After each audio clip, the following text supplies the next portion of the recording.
və bu yerdə mən istəyərdim, onun səsi qəribə özünə məxsusdur. Elə bil ki, gənc yaşında sanki artıq müdrikləşmiş, baxışı qəribə yorğun, amma eyni zamanda məna yükü çox dərin, çox məzmunlu səsi olan, öz maraqlı yanaşması olan Ağabalanı istəyirəm, bura dəvət edim. Eşidək Ağabalan.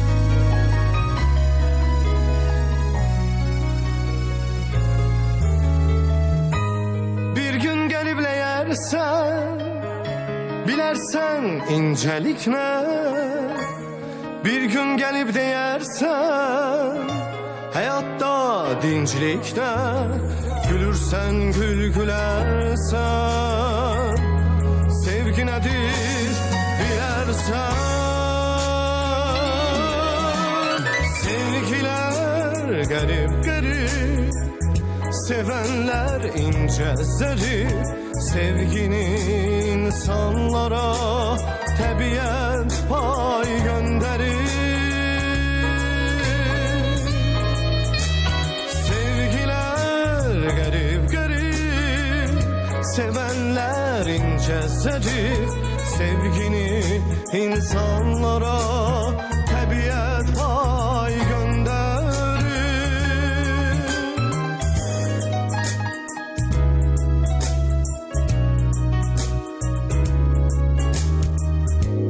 Sevgi yoxsa bəstədə gözlərim yaşlı qalar. Sevgi yoxsa heç nədən gözlərim ışıqlanar. Gülürsən, gül gülərsən, sevgi nədir bilərsən. Sevgilər qərib qərib, sevənlər incə zərif, sevgini insanlara təbiət pay göndərir. Sevgilər qərib qərib, sevənlər incə zərif, sevgini insanlara təbiət pay göndərir.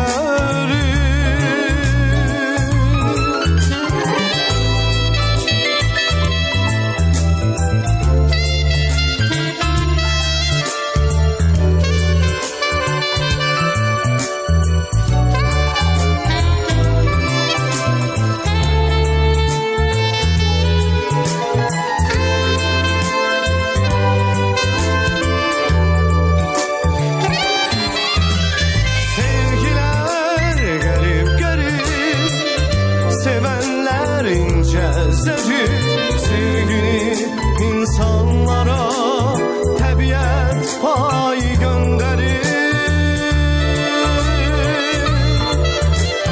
Sevgilər qərib qərib, sevənlər incə zərif, sevgini insanlara təbiət pay göndərir.